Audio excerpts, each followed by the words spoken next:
I'd like to share with you about one of my dearest friends. His name's Rob, and we meet on Wednesday mornings every week, and we've met for over 10 years. And we have one main purpose in our meeting. We sit with each other, we're present with one another, and we simply sit and listen to whatever the other one needs to say, which allows us to be very personable and vulnerable with one another, to talk about the struggles we're having, the pain we're feeling in our soul, the sins we're battling, the difficulties in family life. I'm able to share things with him that I cannot share with other people. And that's the kind of friend that I have to be able to care for my own soul. See, as a pastor, I pour out for all kinds of people. That's what I'm called to do as a pastor. It's what you're called to do as a pastor. And I'm convinced that one of the ways pastors can care for their own soul and receive that kind of care is through pastoral friendships. Having meaningful, safe, life-giving friendships with other pastors who know what it's like to be a pastor. I often say that pastoral friendships is the missing piece to a persevering ministry or a long ministry. In other words, a lot of pastors do not have meaningful friendships. But I believe those friendships are oftentimes the thing that carries us through in the coming years as we face difficulties in the ministry. And so I'd like for us to look at pastoral friendships today. What does that mean? And why are friendships for us as pastors with other pastors crucial for us to be able to care for our own soul and ultimately be able to persevere in the ministry? And I want to look at a passage of scripture to help us understand that. It's from the example of Jonathan and David from 1 Samuel chapter 23. See, David saved the people of Keilah. That's what it's showing. David was on the run from King Saul. Saul was trying to kill him. And so David's on the run, and yet David goes to Keilah to help save those people and battles the Philistines. He takes his own army to fight the Philistines and defeats them. And how do the people of Keilah thank David? Well, they betray him to Saul. And Saul finds out he's there, and Saul brings his army to try to catch David there, which makes David flee again. And David is left fleeing, isolated, alone, weary, tired, I'm sure hurt. And that's the moment where Jonathan actually comes to David as his friend to care for him. And I want to begin reading in verse 15 where we see this. David saw that Saul had come out to seek his life. David was in the wilderness of Zeph at Horish, and Jonathan, Saul's son, rose and went to David at Horish and strengthened his hand in God. And he said to him, "Do not fear, for the hand of Saul my father shall not find you. You shall be king over Israel, and I shall be next to you. Saul my father also knows this." And the two of them made a covenant before the Lord. And David remained at Horish, and Jonathan went home. This is a beautiful picture of how Jonathan comes to David in friendship to care for him. David in this great time of need that he's in, and Jonathan cares for him. And I think we see several benefits of friendship among leaders that is the same for us as pastors. Let me share a few of these benefits that I think we see from this passage. The first benefit of the friendship of Jonathan and David is presence. You notice that in verses 15 and 16. Jonathan rose and went to David. Do not underestimate the value of presence as a ministry. Not giving advice, not sharing your thoughts, just simply going and sitting as a friend with another person. That's what my friend does with me every Wednesday morning. We just sit with each other and be present with one another. And that's one of the things Jonathan did. He actually went to David, who was in hiding from the king. And Jonathan cared for him by simply just going and being with him. Here's another benefit of friendship we see here is Jonathan strengthened David. We see that in 16. Jonathan rose and went to David and strengthened his hand in God. We don't know exactly what that meant. It could have been his presence. It could have been things he said to him. But the point is that he strengthened David's hand in God. That's what a true, safe, honest friend does for us. It supports us, loves us, encourages us, and strengthens us to be able to carry on. Another benefit is comfort. And we see that in verse 17. He said, "Do not fear, for the hand of Saul, my father, shall not find you."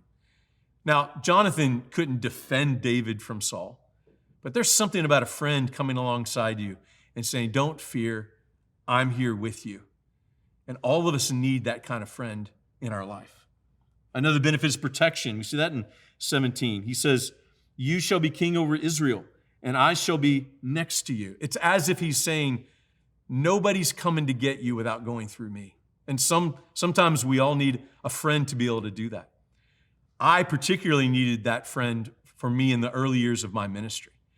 When I was dealing with the hostile environment I was in, I would show up on a Sunday and there would be people at church waiting for me to come after me about something. And I had a friend who was there who greeted me at the door and in a sense took me to my office to protect me from the people who were wanting to try to come against me. And I'm not sure I would survive those early years had I not had a friend who was basically saying, if you're going to get to him, you got to come through me. And every pastor needs that kind of friend. Another benefit is providence. In verse 17, notice that Jonathan reminds David that Saul, my father, knows that you will be king of Israel. He is reminding him of the promises of God and that God is at work in his life. And every pastor needs a friend who will do that in particular. Here's a last benefit, and that's promise. And we see that in verse 18. These words that Jonathan speaks to David is sealed by a covenant that they make with each other. It's a promise before God and between the two of them. I believe that every pastor needs these kinds of friends around them. So how do we find these kinds of friends? Well, we have to realize first the ways that we neglect having these kinds of friends. And one of them is we don't make it a priority to try to seek these friendships out. And pastors have to work hard to find these kinds of friends because it's harder to make friends in our own church as the pastor. It's hard to then invest in friendships outside of our church because it's one more thing for us to have to do. But we got to make it a priority. We maybe convince ourselves we don't need friends like everybody else, so we don't seek them out. Or we conclude that if we've dealt with some unsafe friendships in our lives, or maybe people in our church that have harmed us, we think everybody's like that. But that's not true. There are other people we can find in our life to care for us, to love us, people we can trust. But we've got to seek those friendships out. So how do we seek and find meaningful, safe, honest, close friendships as pastors? Let me give a few practical tips on this. The first is make every effort to find a meaningful friendship in your life. It might be in your church, it might be outside your church, but make the extra effort. And I say extra effort because pastors oftentimes have to do that. We have to work harder to find friendships. It's kind of the nature of what we do and how we're doing it. But make the extra effort to find that meaningful friendship. Invest in those relationships that might bring a meaningful friendship. We also are to look for friendships inside and outside our church. I found that that was really important in those early years to find friendships inside the church. And when I couldn't find them there, I needed to find them outside the church. Because I found usually I had friends in one place or the other. When I look for friendships as a pastor in one place and I'm putting all my eggs in that basket, I might not find the friend I'm looking for at that time, and then I have no friends. Look for those inside your church. Some pastors can find friends inside the church, some can't. So we need to make sure we look outside and find those pastoral friendships, other pastors who are struggling just like you, who are looking for meaningful, safe friendships just like you are. A lot of times pastors can provide that for each other. But the last thing I want to share in regard to practical tips is pursue friendships with other pastors and non-pastors. And if you're married, encourage your wife to do the same thing. So don't just look for friendships with pastors. Find friendships with other people who are not pastors. Actually, one of my dearest friends is not a pastor. And I found him realizing I needed a friendship that wasn't just another pastor. I needed somebody who didn't want to talk about ministry. He didn't want to talk about our church. He just wanted to hang out and watch a ball game together and chat and spend time together. And I found that in a friend of mine in the community.